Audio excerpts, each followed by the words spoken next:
Magandang araw po. Ako po si Albert at ito ang totoong kwentong ibinahagi ko sa inyo.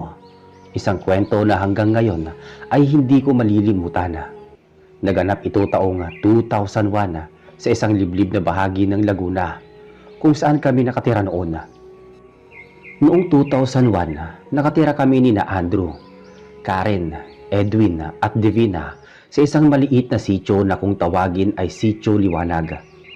Hindi naman kami magkakamag-anak pero halos araw-araw kaming magkakasama dahil iisa lang ang direksyon na tinatahak namin papunta sa eskwela. Madalas kami sa likod ng baryo sa may dating sapa na halos natuyo na dahil sa tag-init. Isang hapon bandang alas 4, naglalakad kami papunta sa sapa. Si Andrew ang naunang bumaba sa pilapila. "Uy Albert, tignan mo to," sabi ni Andrew. Lumapit ako sa lupa. May maliit na yapak, hindi pang aso, hindi pang pusa. Para siyang yapak ng bata pero sobrang liit. Parang kalahati lang ng hinlalaki. At sabi naman ni Karen, "Ay naku Andrew, huwag mong pakialaman yan. Baka sa duwende yan." Napatawa si Edwin. "Ano ka ba Karen? Duwende agad? Siguro ipis lang yan o daga." Pero natahimik si Divina habang nakatitig sa mga yapak. "Hindi yan daga. May daliri o may hugis. Bata talaga pero hindi bata." Nilingon ko sila tapos parang may malamig na hangin na dumaan sa batok ko. Hindi ko alam kung bakit pero bigla kong napayuko ulit sa lupa. At doon ko nakita, gumalaw ang yapak. Hindi yun mismong lupa, kundi yung pinakatabing mga tuyong dahon. Parang may tumatakbong hindi nakikita. "Albert, nakita mo rin?" Tumango lang ako. Hindi kami nakapagsalita. Parang sabay-sabay kaming nakaramdam ng kakaiba. Kinabukasan, bumalik akong mag-isa sa sapa. Hindi ko alam kung bakit pero parang hinihila ako pabalik. Hindi rin ako takot. Parang may humihiling na bumalik ako roon. Habang naglalakad ako, may narinig akong maliliit na halakhak mula sa may ugat ng punong sampalok. Hindi halakhak ng bata, mas matinis, mas mabilis, parang tawa ng maliliit na nilalang. "Halika rito!" Parang bumulong sa tenga ko yon. Maliliit, manipis at sobrang lapit. Napalingon ako. Wala naman akong kasama. "Halika kaibigan!" Nalaglag yung hawak kong notebook sa kaba. Yumuko ako para pulutin pero pag angat ko ng tingin may maliit na anino na tumakbo papunta sa ilalim ng puno. Hindi ko nakita ang mukha pero nakita ko ang anyo. Maliit, bilugan ang katawan at parang nakasombrerong maliit. Gusto ko sanang tumakbo pero hindi ko magawa. May malamig na tinig ulit akong narinig. "Ako si Vito. Kaibigan." Kinabahan ako. "Hindi kita kilala."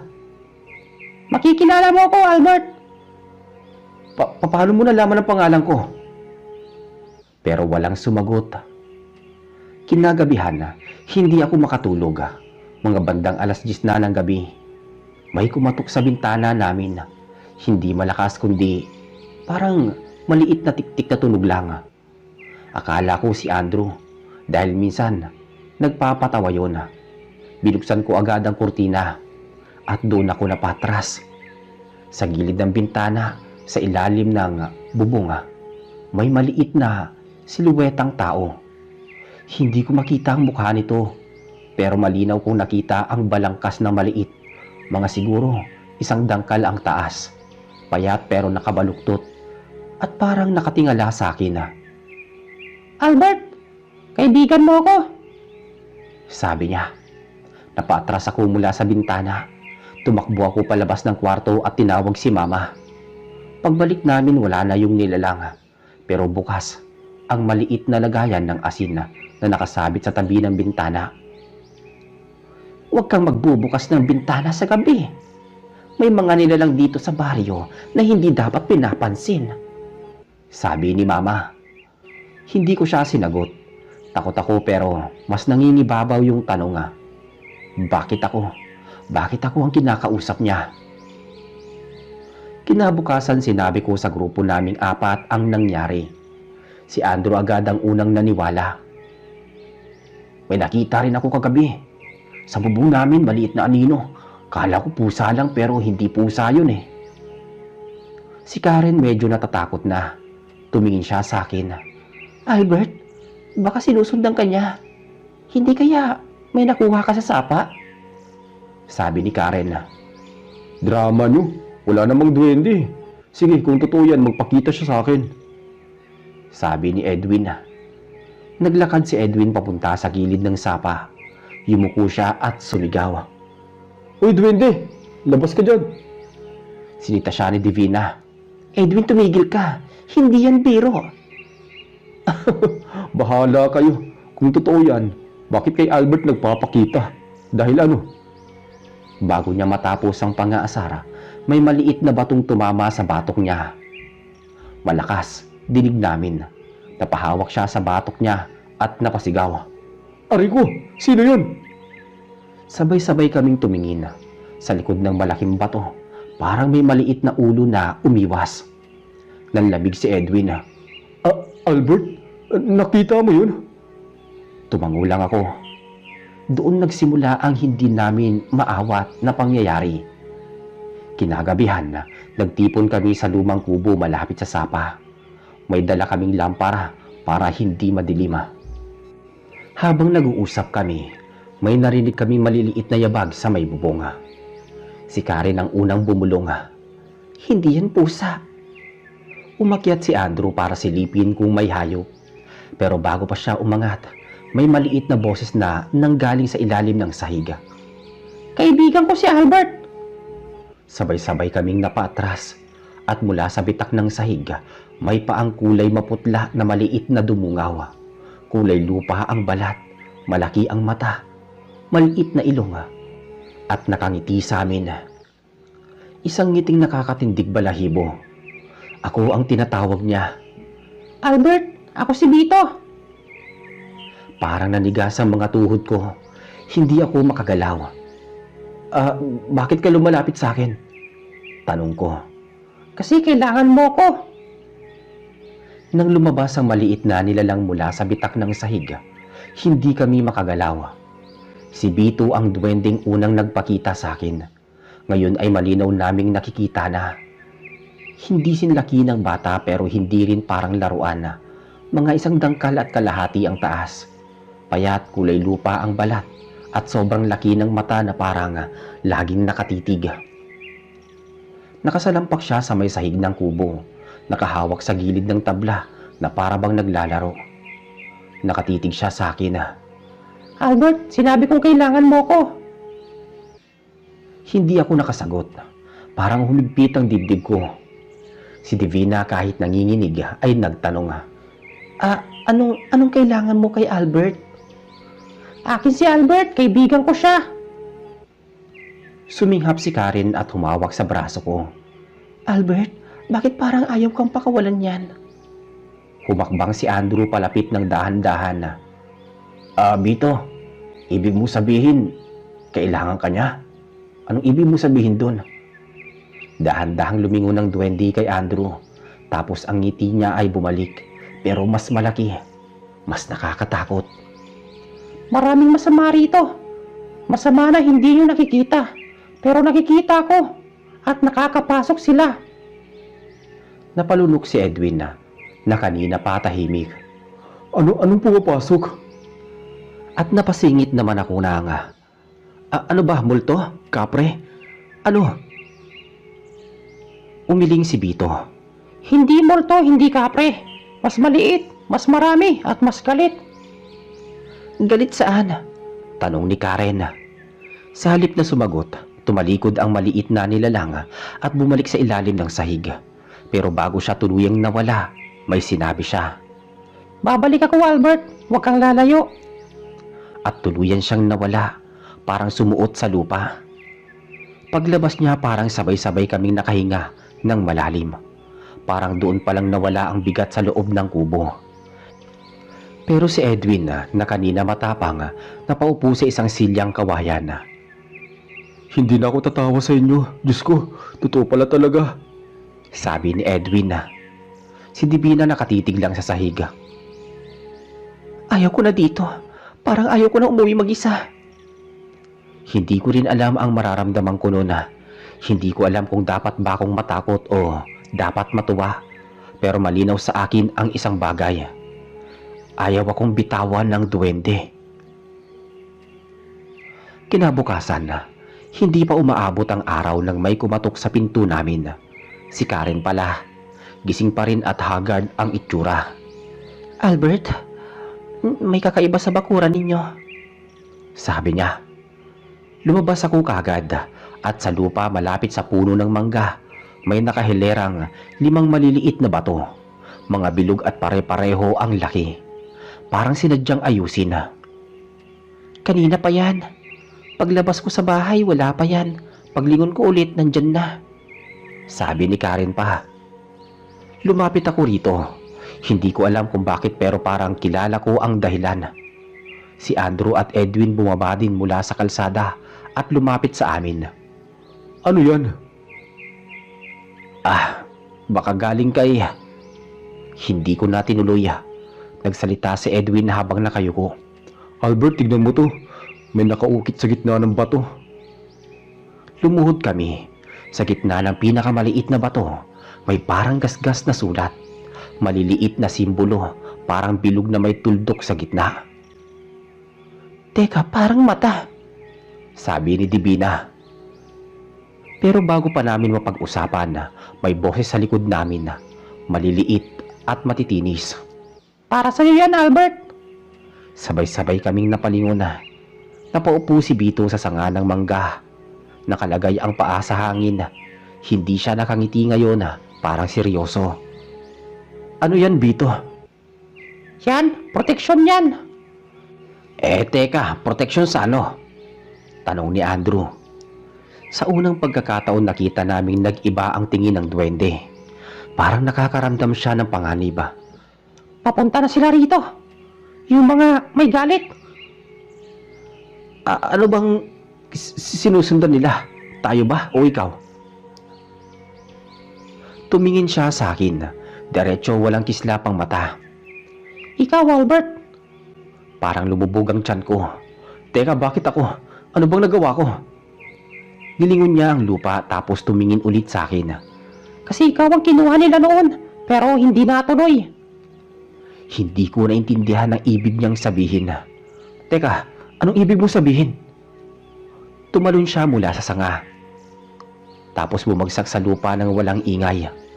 Lumapit siya sa akin hanggang halos abutin niya ang tuhod ko. Matagal na kitang kaibigan, Albert. Bago ka pa maging tao. Nanlamig ang buong katawan ko. Naramdaman ko ang kamay ni Karen na humahawak sa balikat ko. Albert, anong ibig niyo sabihin? Hindi ko alam ang isasagot. Pero si Bito tumingin sa amin na parang mas alam niya ang nakaraan ko kaysa sa aking sarili. At bago siya tumalikod papunta sa likod ng puno, sinabi niya ang pinaka malalaman na salita ngayong araw. Darating sila mamayang gabi. Huwag kang aalis sa bahay, Albert. Huwag kang tutugon kahit anong marinig mo. Kasi gusto ka nilang dalhin. At nawala siya sa gitna ng mga ugat. Pagkaalis ni Bito sa likod ng puno, hindi kami nakagalaw. Tahimik ang paligid pero may pakiramdam kami nga parang may nakatitig sa amin mula sa kung saan. Si Karen ang unang nagsalita. Albert, anong gagawin mo mamayang gabi? Hindi ko alam ang isasagot. Parang ang bigat ng sinabi ni Bito na may paparating at ako ang hinahanap.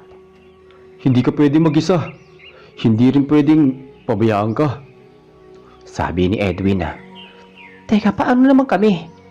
Dagdag ni Divina. Kung totoo yung sinabi niya, baka tayo rin maramay. Muling umiling si Andrew. Hindi tayo iiwas. Kung ano man yung darating, mas delikado kapag mag-isa siya. Nagkatinginan kami at kahit nanginginig kami sa takot, malinaw sa amin hindi ko kayang harapin ang gabing yun ng mag-isa. Pagdating ng hapon, nagtipon kami sa loob ng bahay namin.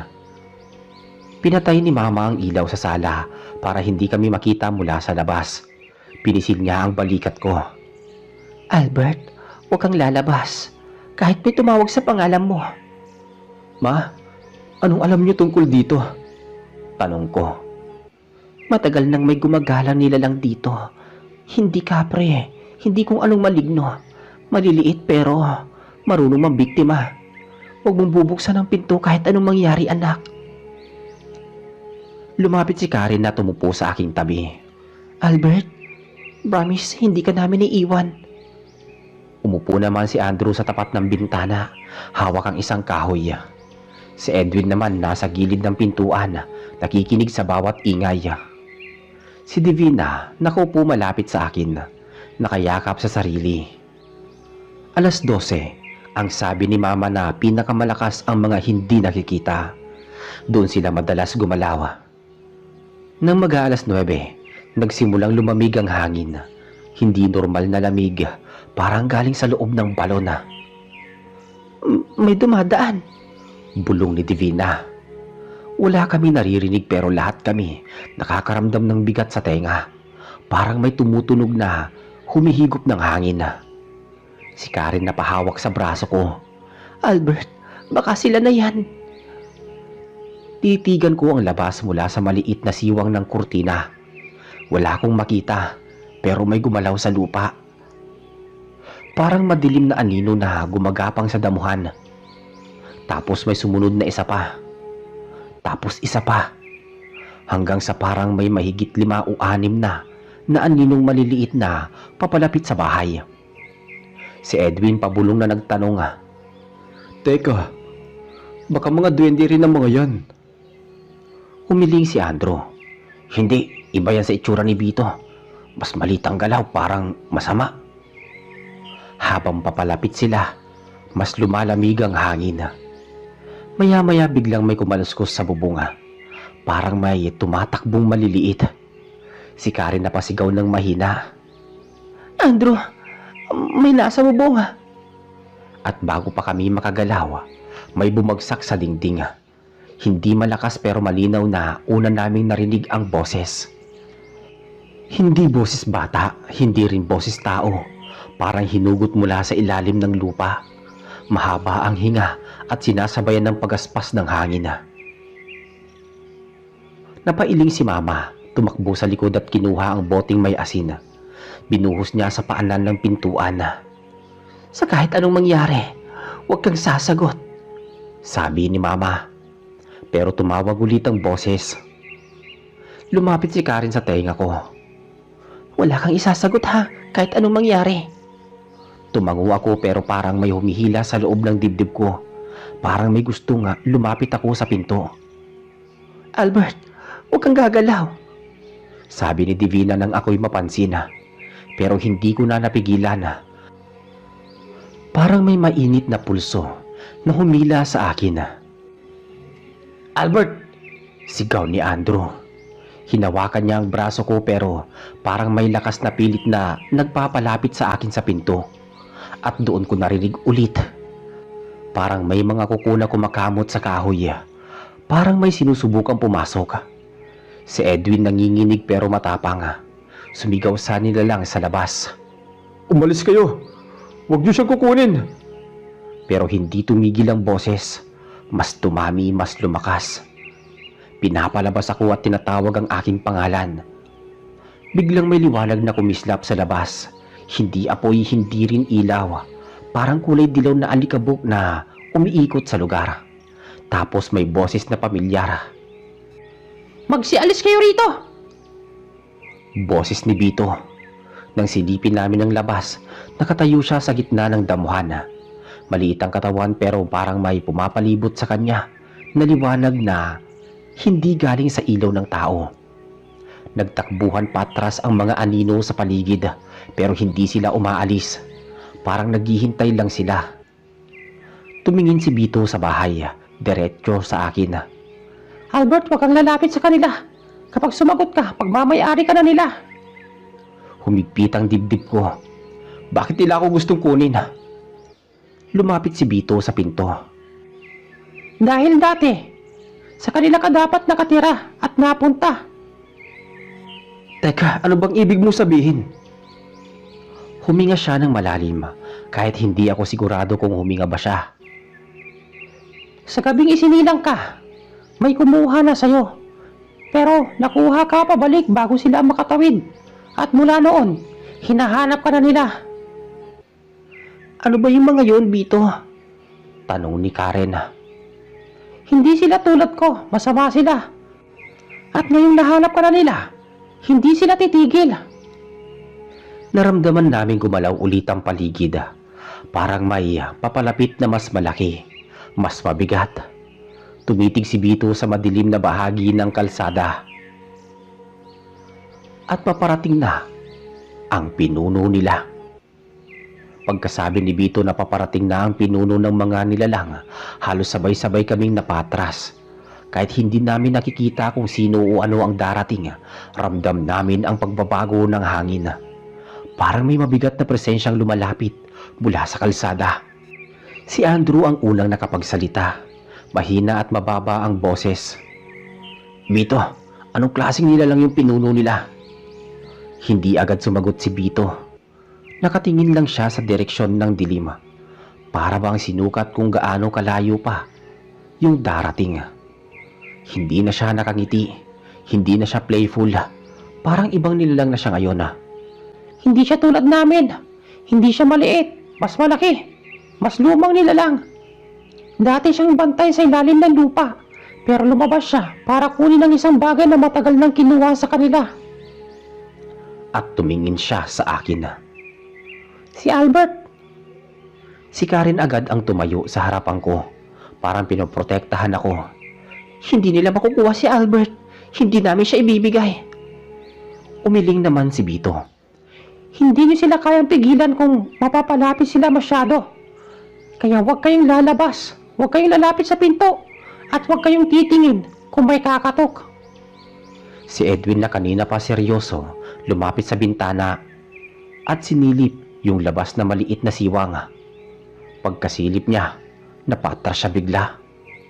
May gumagalaw sa puno, ang dami nila, sabi ni Edwin. Lumapit si Divina para sumilip din, pero hindi na siya ni Andrew. Huwag kang sisilip, makikita ka nila.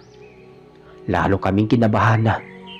Sa labas narinig namin ang mabibigat na yabag. Mabagal, parang taong may saklay, pero mas malalim. Parang bawat tapak ay lumulubog ang lupa. Ramdam ko ang pag-ikot ng sikmura ko. Hindi ko mapigilang yumuko ng bahagya dahil sa bigat ng hangin. Si Karen naman ay bumulong. Albert, umupo ka muna. Huwag kang tatayo, sabi niya sa akin. Umupo ako pero hindi gumagalaw ang mata ko. Parang may tumatawag sa isip ko, hindi sa tenga. At nagsasabing lumabas daw ako at matagal na silang naghihintay. Napakuyom ako ng aking kamao. Naririnig niyo ba yun? Tanong ko. Umiling sila Karen, Andrew at Edwin, pati si Divina. Si Vito lang ang tumingin sa akin ng seryoso. Sinasabihan ka nila sa isip mo. Alam nilang malapit ka nang sumagot. Hindi ako sasagot. Kahit anong mangyari, kahit anong marinig ko.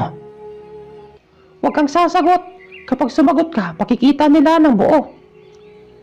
Umigting pa ang malamig na hangin. Napatingin kami sa siwang ng bintana, kahit bawal dahil may bagong tunog na umalingaw-ngaw. Isang mahabang hinga. Parang hangin na may sariling bibig. At mula sa dulo ng kalsadang madilima, may mabagal na lumutang na anino. Hindi namin makita ang muka pero kita namin ang hugis. Kulang-kulang 4 na talampakan ng taas. Payat na parang tuyo ang balat. Nakayuko pero nakaharap sa bahay namin. Naglalakad ito ng parang hindi humahakbang, kundi dumudulas lang ang katawan sa lupa. Si Divina napahawak sa bibig niya para di mapasigaw. Sabay kambal na boses ang narinig namin. Nagkatinginan kami At ang sabi ng boses na yon, kunin daw ako. Tinatakpan ko ang bahay. Sabi ni Bito. Sabay bukas ng dalawang palad. May lumabas na parang dilaw na alikabok na umikot sa kubo namin. Pero hindi ako sigurado kung gaano to tatagal. Albert, huminga ka lang. Huwag kang titingin sa bintana, huwag kang gagalaw. Sabi naman ni Andrew. Ibalik niyo siya sa amin. Siya ang kinuha sa amin. Napasigaw ako ng mahina. Teka, bakit ako? Ano bang gusto niyo sa akin? Napalingon sa akin ng apat. Albert. Albert. Albert. Albert, huwag ka magsasalita. Halos sabay-sabay nilang sabi. Pero huli na, nakasagot na ako. Nang tumingin ako sa labas, ang anino ay biglang huminto. Parang natuto siyang tumingin ng direkta sa akin. Tapos, dahan-dahang umitwas ang ulo nito pataas. At sa unang pagkakataon nasilayan namin ang mukha nito. Walang mata, may malaking hukay sa gitna ng ulo. At ang bibig, parang punit na bilog na nakanganga. Si Karen ay napaatras. Diyos ko, ano yan? Si Andrew humigpit ang kapit sa kahoy niya. Albert, umatras ka. Tumingin si Bito sa akin ng mabilis. Albert, kapag nakatingin ka sa kanila sa ganitong paraan, kilala ka na nila. Magsasalita sana ako pero hindi ko natuloy. Dahil may malakas na hampas sa bubunga, kasunod ang isa pa. At sunod-sunod na. Parang sinusubukan nilang basagin ng bahay. Sa labas ng bintana tumigil ang anino sa paglalakad. Tapos biglang may sumulpot na mas malaki mula sa likod neto. Hindi na namin makita ng buo pero kita namin ang balikat na mas malaki at mas mabigat ang hakbang. Si Bito halos mapaluhod. Dumating na siya. Bito, anong gagawin natin? Tanong ni Andrew. Papatayin niya ang sino mang humarang. Pero hindi siya pwedeng pumasok hanggat hindi pumapayag si Albert. Napalinon silang lahat sa akin. Hindi ko alam kung anong gagawin ko. Hindi ko alam kung bakit ako ang pakay nila. Pero alam ko nga, isang maling salita ko lang ay sigurado nga, mayayari ako. Pwede akong mawala. Sa labas, bumuka ang bibig ng anino at kasunod nun ang boses niya ay parang galing sa ilalim ng lupa. Albert, oras mo na. Mas lalo kaming napasiksik sa dingding. Si Karen napahawak sa braso ko ulit. Nanginginig. Si Edwin naman parang pinipilit pigilan ng sarili para di sumugod. Si Andrew hawak ang machete niya pero halata sa mga mata niya na alam niyang wala yung silbi kung engkanto ang kalaban. Si Bito lang ang nananatiling nakatayo pero nanginginig ang maliit niyang katawan. Albert, kailangan mo magsalita. Sabi niya. Kung ayaw mong kunin ka, sabihin mo. Anong sasabihin ko? Tanong ko sa kanya. Sabihin mo hindi ka pumapayag. Sabihin mo hindi ka nila pag-aari. Sa labas, humakbang ulit ang anino. Mas malinaw na ngayon. Matangkad, mas mataas pa sa pintuan. Parang tao. Ang balat niya ay mukhang abo. Ang mga mata niya, dalawang guhit na pula na parang apoy na walang liwanag. Albert, lumabas ka. Sa akin ka. Humihila ang bawat pagbigkas neto sa akin. Mas lalo kong naramdaman ang kabog ng dibdib ko. Para bang may humihila sa loob ko. Parang pinipilit akong palapitin kahit ayaw ko. Hinawakan ako bigla ni Karen.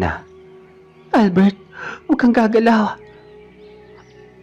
Parang may humahatak. Sagot ko na naiiyak na sa kaba. Lumapit si Bito sa harapan ko. Parang isang maliit na sundalo. Makinig ka. Huwag kang bumigay. Sabi niya. Tumigil ang anino sa harap ng pinto. Dahan-dahan itong yumuko para sinusulyapan kami sa loob kahit hindi nakikita ang muka. Tawagin mo ko. Sabi niya. Sabihin mong handa ka na.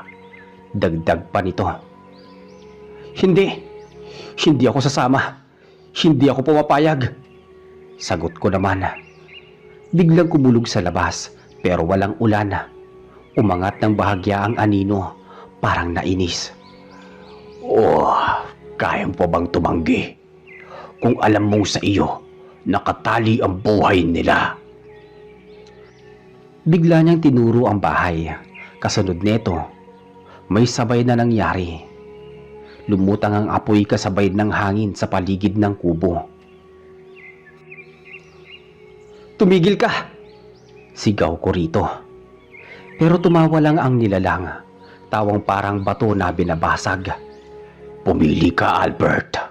Ikaw o sila. Lumapit si Bito sa pinto. Tumingala siya sa mas malaking nilalang. Kapatid, alam mong mali ito. Tumigil ang anino, parang nagulat. Parang hindi siya sanay na may duwending humaharang sa kanya. Bito, umalis ka. Hindi, kaibigan ko sila. At doon unang beses kong nakita ang anino ay hindi na lang galit ang naramdaman, kundi gutom. Kaibigan, bibigyan mo ng buhay ang mga tao para saan? Kapalit ng ano? Humakbang si Bito pabalik, pero nanatili siya sa harapan namin. Albert, kailangan mong tumayo. Pag ikaw ang pumayag, walang laban. Pag tumanggi ka, kailangan niyang makipagsubok. Anong subok? Tandaan mo, kapag nakisubok ang engkanto, may mamamatay. Lalong lumakas ang amoy ng lupa at dahon na nabubulok. Parang may bumukas na butas sa ilalim ng bahay. Naglakad ulit ang nilalang papalapit. Albert, pipilitin mo ba ako? Hindi ko alam kung saan nanggagaling ang lakas ng boses ko pero tumayo ako. Tumigil ka. Hindi ako pag-aari ng kahit anong nilalang at hindi mo sila sasaktan. Biglang nanlaki ang mata ng anino at kasunod nun gumalaw ang lupa sa paligid namin. Parang may umaakyat, parang may dumadating na iba pang presensya. Napalingon si Bito. Hindi maganda to. Bakit? Anong meron? Humihingi siya ng tulong. Sagot ni Bito. Sino naman? Tanong ko. Mga kasama niya. At bago kami makagalaw mula sa dilim ng kagubatan, isa-isang lumitaw ang mga mata. Hindi lang pula, may dilaw, may berde, may puting parang usok. Lahat lumalapit at ang pinakamalaki sa harap, ngumiti ng walang labi. Nakapagpasya ka na ba, Albert? Ngayon tatapusin na namin to. Mula sa dilim, lumalapit ang mga ito. 1, 2, 10, hanggang sa parang napapalibutan na kami ng mga nilalang na hindi namin maaninag ng buo. Tumitibok ang hangin. Parang may pulso ang paligid. Si Andrew, Karen at Edwin na paurong sa dingding habang si Bito naman nakatayo pa rin sa harapan namin. Pero halatang hirap ng huminga. Albert, ano gagawin natin? Tanong ni Karen. Hindi ko alam. Parang nauupos ang lakas ko sa bawat hakbang ng mga nilalang na ito. Bito, may laban ba tayo? Sabi ni Edwin. Kung lumaban ako, mamamatay ako. Kung lumaban kayo, mamamatay kayo. Gusto nila si Albert at hindi sila aalis hanggat hindi nila siya nakukuha. Humalakhak ang pinakamalaking nilalang, yung kausap ko kanina. Tama si Bito. Alam mong wala kayong panalo rito. Lumapit siya sa mismong bungad ng pinto, sapat para makita namin ang forma niya ng konti. Albert, isang salita mo lang. Sumama ka at aalis na kami. Hindi ako sasama. Hindi. Sigaw ko kahit para bang may humahatak sa aking baga. Nag-iba ang ihip ng hangin noon. Mas mabigat, mas madikit sa balat. Tila may bumubulong sa tenga ko na hindi ko maunawaan. At kung maninindigan ka, kayo ang tatapusin ko. Tumingin si Andrew sa akin. Albert, huwag kang bibitiw. Ano man ang mangyari, nandito kami. Hindi ka namin iiwan. Sabi naman ni Karen.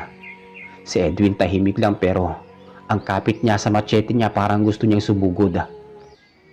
Maya-maya, biglang umangat ang lupa sa mismong harap ng pinto. Parang may malaking kamay na humahawak. Isang huni ang umalingaw-ngaw. Hindi tao, hindi hayop. Mas malala at mas nakakasakit sa pandinig. Tumabi kayo! Sigaw ni Bito. Hinila niya kami palayo sa pinto. Halos itulak niya pabagsak. Kasunod nun, sumirit ang anino. At napapasok sa loob. Hindi ang nilalang mismo kundi ang parang maitim na usok na may buhay. Bito, ano yun? Kapangyarihan nila. Isa lang yan sa marami. Sumalubong si Andrew at sinubukang takpan ang pinto gamit ang kahoy na tabla. Pero tinamaan siya ng anino at parang may sumuntok sa dibdib niya. Napahiga siya, hingal na hingal. Andrew, ano nangyari? Sabi ni Karen. Pero bago pa namin siya maitayo, may isa pang nilalang na lumapit sa bintana. 3 mata. Iisa ang bibig na nakaikot sa muka. Albert! Sabi ng boses na parang may halong luha at galit. Huminto ang mga nilalang para bang iyon ang tanong na matagal na nilang hinihintay. Nang pagkasabi ko lang, ano ba kailangan niyo sa akin? Dahan-dahang nagsalita ulit ang pinakamalaki. Kasi ikaw ang may dala ng marka. Marka? Anong marka yun? Tanong ni Edwin agad sa akin. Hindi ako kagad nakasagot pero sa loob ko may biglang kumislot sa alaala. Mabilis at parang matagal ko nang kinalimutan. Albert, may tinatago ka ba sa amin? Tanong ni Karen. Pero bago pa ako makapag-isip, umuga ang paligid. Parang lumindol pero hindi lupa ang gumalaw kundi ang hangin mismo. Si Bito biglang sumigaw. Humanda kayo! Nabura lahat ng tunog, pati hangin huminto at sa gitna ng dilim sa labas, may lumabas na isang pares ng mata. Hindi pula, kundi puting parang apoy na walang liwanag. At ang boses nito ay nagsasabing dalhin mo sa akin na ang marka mo. Paglabas ng puting mga mata sa dilim, parang may humaplos na malamig na hangin sa batok ko pero hindi lang hangin talaga. Para bang may dumaan na presensya na hindi ko kayang ilarawan. Si Karen napasigaw ulit. At si Bito halos mapaluhod. Albert, yan na ang pinuno nila. Sila Kandilim. Hindi ko alam kung bakit nanginginig yung pangalan na yon sa tenga ko. Parang may bigat, parang may banta. Dalhin mo sa akin ang marka mo. Yan ang kailangan ko para mabuo ang hinihintay ko ng matagal. Anong marka? Tanong ni Andrew. Hindi sumagot kaagad sila Kandilim pero lumapit siya ng dahan-dahan at bawat hakbang niya parang may kumakaluskos sa loob ng bahay kahit nasa labas siya. Saka siya tumingin ng diretso sa akin. Doon ko naramdaman yun isang kirot na pulso. Parang tinutusok, parang sinusunog. Kasunod nun, sumabay ang sakit sa dibdib ko. Albert, anong nangyayari sa'yo? Tanong ni Karen. Tinignan ko ang pulso ko at doon unti-unting lumitaw ang bilog na marka. Maitim, sobrang pino ang mga linya na parang ukit at sa gitna may hugis na mata na parang gumagalaw. Nakikita ko na. Albert, meron ka talagang marka. Sabi ni Edwin. Nag-iba ang mukha ni Bito. Hindi takot lang kundi malinaw na pagkabigla. Hindi dapat yan lumabas. Albert, kailan ka nagkaroon yan? Hindi ko alam. Hindi ko alam.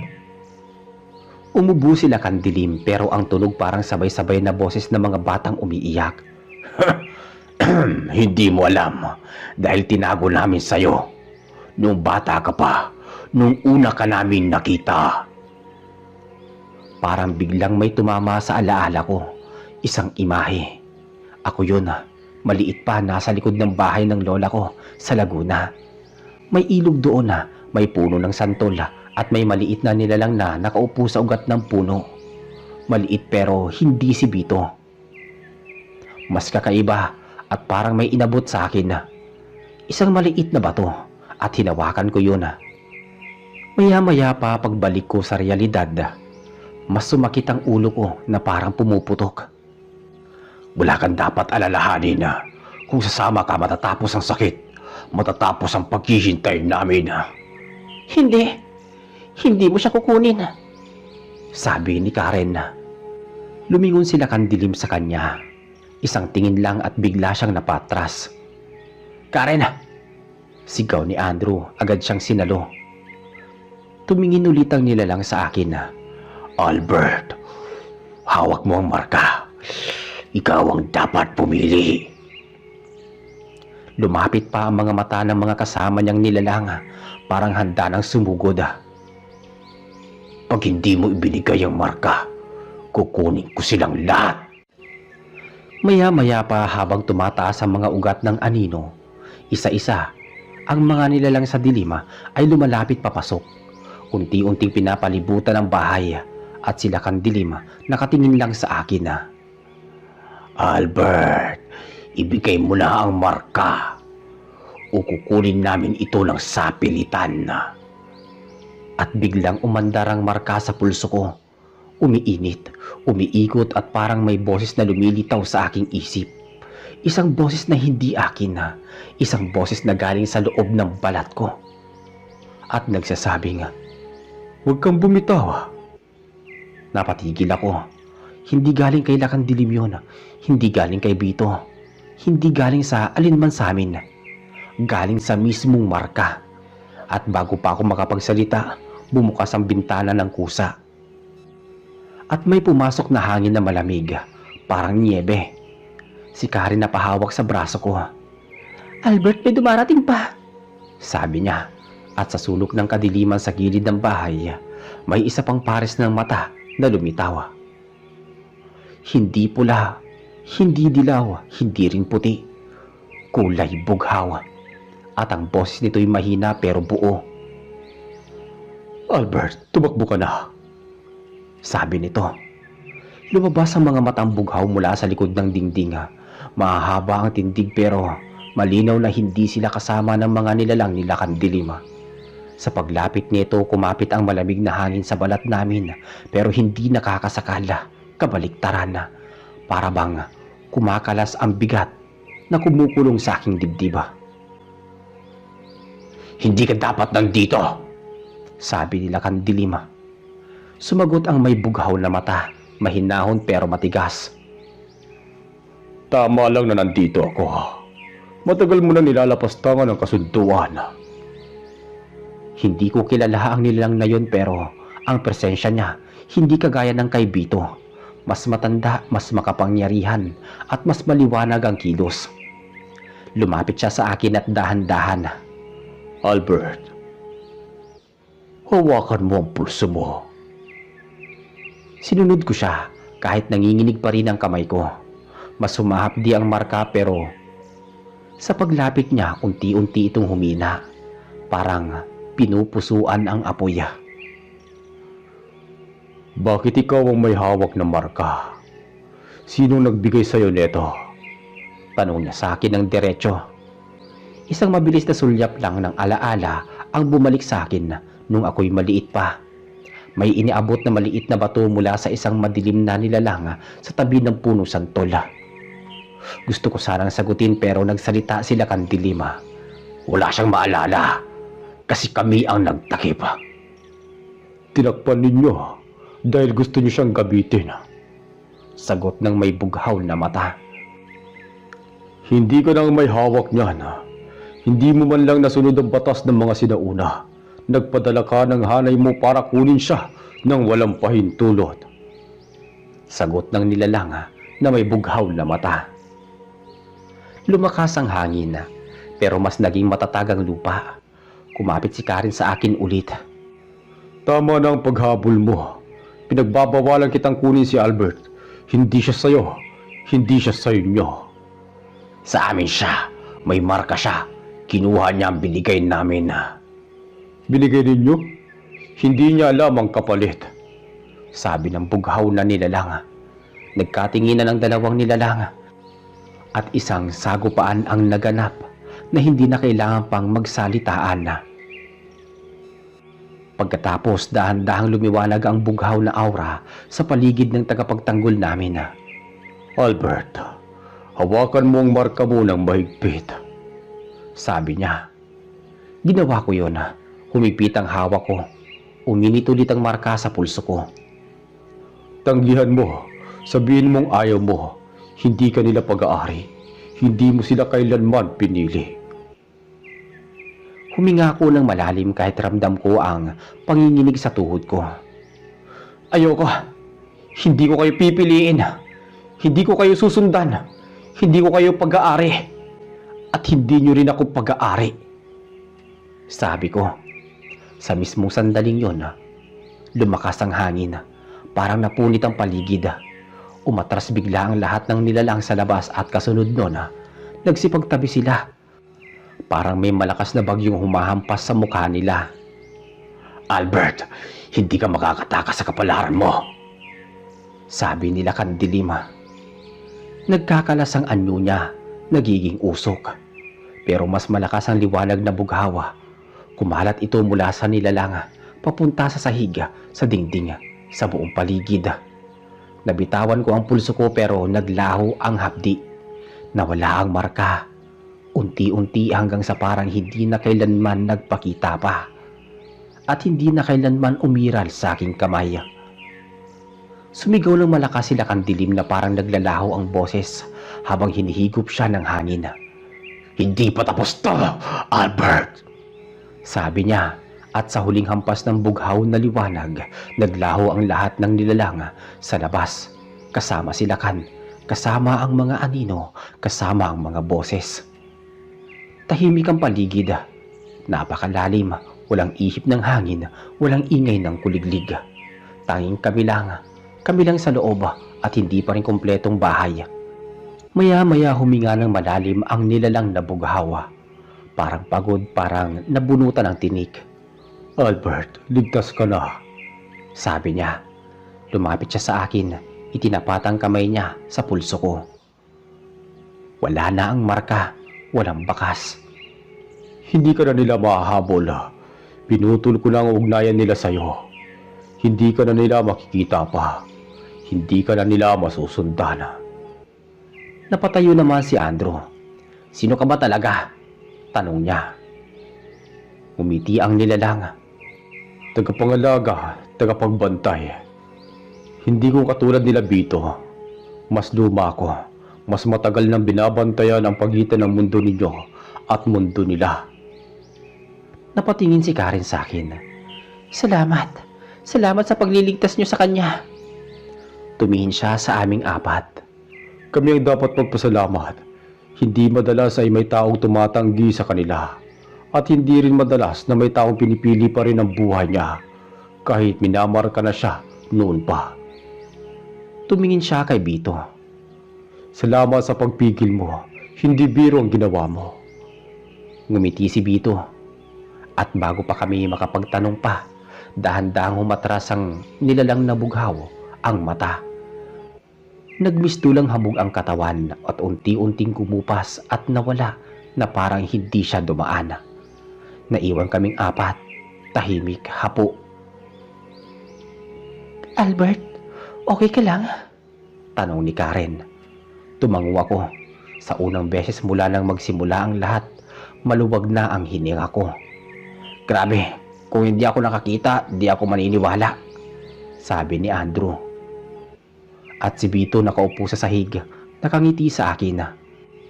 Wala na nga habol sa'yo. Pwede ka na mamuhay bilang normal na tao. Salamat, Bito. Ngumiti siya pero may halong lungkot.